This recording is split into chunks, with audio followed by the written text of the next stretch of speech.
नमस्कार दोस्तों, आपका स्वागत है हमारे YouTube चैनल पे। दोस्तों, शेयर में मुनाफा कैसे कमाया जाता है? अगर उसका सही और स्फटिक फॉर्मूला किसी के पास है तो वो है वॉरेन बफेट।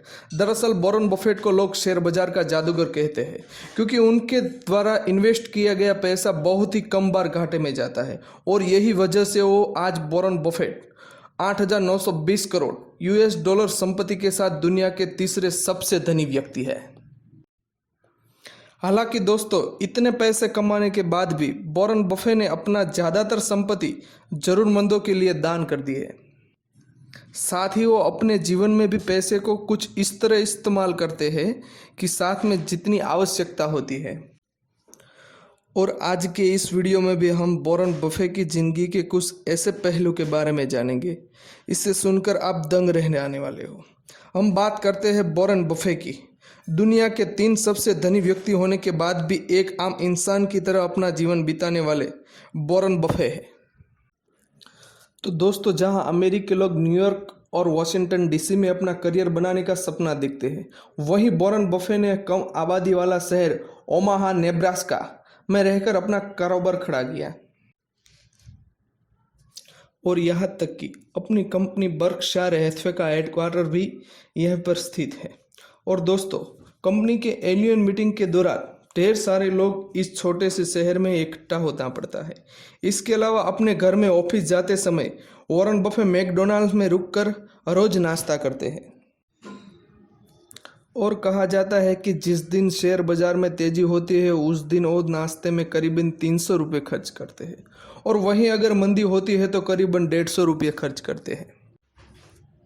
और दोस्तों, वॉरेन बफेट के पास भले ही लाखों गाड़ियां एक साथ खरीदने भर का पैसा है, लेकिन इसके बावजूद उन्होंने कभी भी अपने लिए नई गाड़ी नहीं खरीदी क्योंकि उसका मानना है शोरूम से गाड़ी निकलते ही उसकी कीमत 40% तक गिर जाती है और इसीलिए वो सेकंड हैंड गाड़ी ही खरीदना पसंद करते हैं। साथ ही उन्हीं के पास प्राइवेट जेट होने के बाद भी वह अपनी पुरानी कार से ही सफ़र करते हैं क्योंकि उसका मानना है पूरे साल में वह सिर्फ 5600 किलोमीटर ही गाड़ी चलाते हैं। और रही बात जेट की, तो उसका इस्तेमाल वो सिर्फ और सिर्फ बिजनेस मीटिंग के लिए ही किया करते हैं।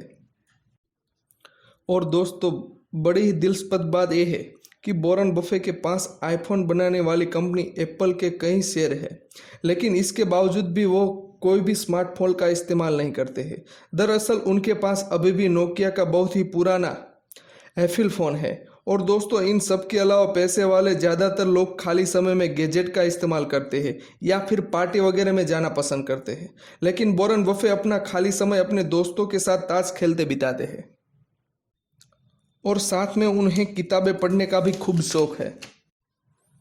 और वॉरेन बफेट ने अभी जल्द ही एक इंटरव्यू में बताया, उनकी जेब में हमेशा 2 चीज़ अनिवार्य रूप से होती है, एक $100 और दूसरा अमेरिकन एक्सप्रेस का कार्ड। हालांकि वॉरेन बफेट बताते हैं कि 98% जगहों पर वो कैश पेमेंट ही करना पसंद करते हैं।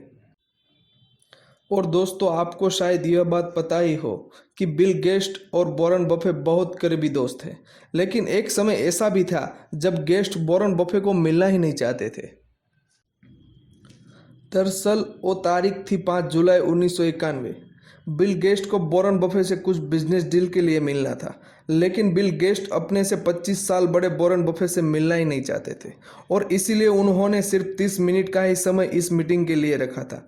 हालांकि बिल गेट्स जब वॉरेन बफेट के घर पहुंचे तो उन्हें मिलने के लिए पहुंचे, तब मानो या ना मानो उनके दीवाने हो गए और 30 मिनट की जगह उन्होंने उसी दिन की सारी मीटिंग को कैंसिल कर दिया और पूरा दिन वॉरेन बफेट के साथ बिताया। और आज भी अगर देखा जाए तो वह दोनों एक दूसरे के काफ़ी अच्छे दोस्त थे।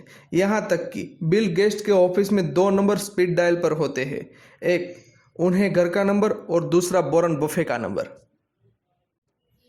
और इन सभी लम्हों में आपको यह बात आपको शायद ही पता होगी कि वॉरेन बफेट 1958 में लिए गए अपने पुराने घर में ही आज वो रहते हैं और यह घर उन्हें सिर्फ $31,500 यानी कि आज के वैल्यूएशन के हिसाब से देखा जाए तो करीब 22 लाख रुपये में ही लिया गया था। तो दोस्तों, यह थी वॉरेन बफेट के संबंधित कुछ ऐसी बातें, इनके बारे में आप शायद ही जानते थे। उम्मीद करते हैं कि आपको यह वीडियो ज़रूर ही पसंद आई होगी। आपका बहुत ही मूल्य समय देने के लिए बहुत बहुत धन्यवाद। दोस्तों, अगर आपको ये वीडियो अच्छी लगे तो हमारे वीडियो को लाइक ज़रूर कीजिए और सब्सक्राइब करना मत भूलिए।